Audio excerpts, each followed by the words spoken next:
అందరికీ ఎంతో ఇష్టమైన చక్కెర పొంగల్ ప్రసాదం ఈజీగా ఎలా చేసుకోవాలనేది ఈ వీడియోలో చూపించబోతున్నాను. హాయ్ అండి, welcome back to my channel Yashasvi world. First అయితే మనం చక్కెర పొంగలి ఏ విధంగా చేసుకోవాలనేది ఈ వీడియోలో ఈజీగా చూపిస్తున్నానండి. స్టార్టింగ్ చేసే వాళ్ళు కూడా ఈజీగా చేయొచ్చు, పర్ఫెక్ట్గా వస్తుంది. ఫస్ట్ అయితే గిన్నె పెట్టేసుకొని పప్పు కప్పులో పావు భాగం తీసుకోవాలండి. పెసరపప్పు ఒక కప్పుకి పావు భాగం పెసరపప్పు, ముప్పావు భాగం రైస్ తీసుకోవాలి. ఆ పెసరపప్పుని బాగా వేయించుకోవాలి, ఎర్రగా వచ్చేలా వేయించుకోవాలి. ఈ విధంగా ఇలా అయితే మనకి మెత్తగా అవదన్నమాట. పప్పు కరెక్ట్గా పప్పులా ఉంటుంది, మంచిగా ఉడుకుతుంది, కుక్ అవుతుంది లోపల.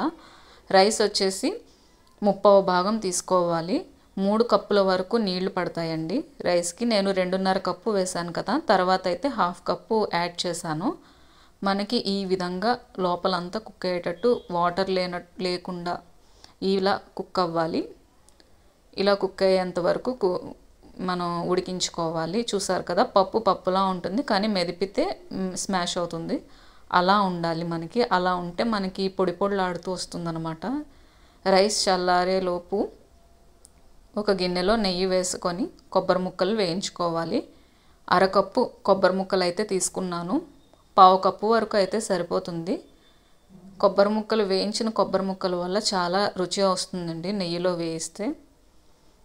చక్కెర పొంగలికి కొబ్బరి ముక్కలు ఉంటేనే టేస్ట్ బాగుంటుంది, అందుకని నేను ఎక్కువ వేసుకున్నాను. తర్వాత జీడిపప్పు, కిస్మిస్ మనం వేసుకోవాలంటే ఏదైనా వేసుకోవచ్చు. జీడిపప్పు, బాదం పప్పు అన్నీ వేసుకోవచ్చు, పిస్తా. కానీ వీటికైతే జీడిపప్పు, కిస్మిస్ ఉంటే చాలు. తర్వాత అదే గిన్నెలో బెల్లం వచ్చేసి ముప్పావు భాగం వేసుకోవాలి. కప్పులోని పావు భాగం వరకు పంచదార వేసుకొని బాగా కరిగించుకోవాలి. అది బెల్లం అయితే కొంచెం జిగురు వస్తుంది కదా, దగ్గరికి తీగలా వస్తుంది కదా, ఆ టైంలోనే దింపేసుకోవాలి. ఇలా అంతట్లోపు రైస్ చల్లారింది కదా, ఒకసారి మొత్తం బాగా కలుపుకొని పొడిలాడేటట్టు కలుపుకోవాలి. ఈ విధంగా కలుపుకుంటూ ఆ కరగబెట్టుకున్న బెల్లం పాకం ఉంది కదా, దాన్ని వడకట్టుకోవాలి. బెల్లంలో ఉన్న డస్ట్ అంతా వడకట్టడం వల్ల వచ్చేస్తుంది. ఇలా వడకట్టిన తర్వాత ఆ రైస్ని మొత్తం ఒక్కసారి కలుపుకొని స్టవ్ అయితే ఆన్ చేసుకోవాలి. నేను ఇదంతా ఇప్పుడు రైస్ చల్లారిన తర్వాత నేను స్టవ్ ఆఫ్ చేసి ప్రాసెస్ చేశాను, ఈజీగా ఉంటుందని. తర్వాత స్టవ్ ఆన్ చేసుకొని ఉడకించాలి. ఇదంతా దగ్గరికి అయితే సరిపోతుంది. బెల్లం వేయడం వల్ల కొంచెం పొడిగానే వస్తుందండి. పంచదార కూడా వేస్తాం కదా. మనకి వేడిగా ఉన్నప్పుడు కొంచెం ముద్దగా ఉన్న కొంచెం ఒక 1/2 అవర్ 1 అవర్ అయిన తర్వాత అది పొడిలాడుతూ వస్తుందండి. ఇలా మొత్తం దగ్గరికి అంతా అయిపోయిన తర్వాత మనం వేయించి పెట్టుకున్న కొబ్బరి ముక్కలు, జీడిపప్పు, కిస్మిస్ ఇవన్నీ వేసుకొని ఇలాచీ కూడా వేసుకుంటూ మనం ప్రసాదంగా పెడుతున్నాం కాబట్టి అమ్మవారికి నేనైతే పచ్చకర్పూరం చిన్నది వేసానండి. అంటే ఇది మనకి టెంపుల్ స్టైల్లో వస్తుంది పచ్చకర్పూరం వేయడం వల్ల. మనం ఏ ప్రసాదం చేసినా కొంచెం పచ్చకర్పూరం వేస్తే అది మనకి టెంపుల్స్లో గుళ్ళలో పెడతారు చూసారా, ఆ టేస్ట్ వస్తుందండి.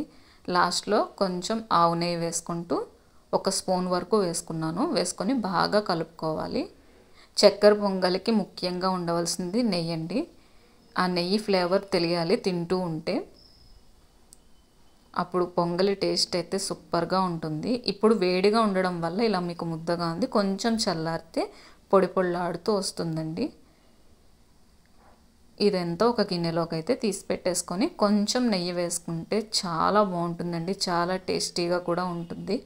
అమ్మవారికి అయితే నేను 9 రోజుల్లో ఒక రోజు అమ్మవారికి చక్కెర పొంగలి అయితే ప్రసాదంగా పెట్టుకున్నాను. ఈ వీడియో కనుక మీకు నచ్చినట్టయితే ప్లీజ్ అండి లైక్ చేయండి, షేర్ చేయండి, అలానే సబ్స్క్రైబ్ చేసుకోండి. కామెంట్ చేయడం మాత్రం మర్చిపోకండి. Thank you for watching. Bye.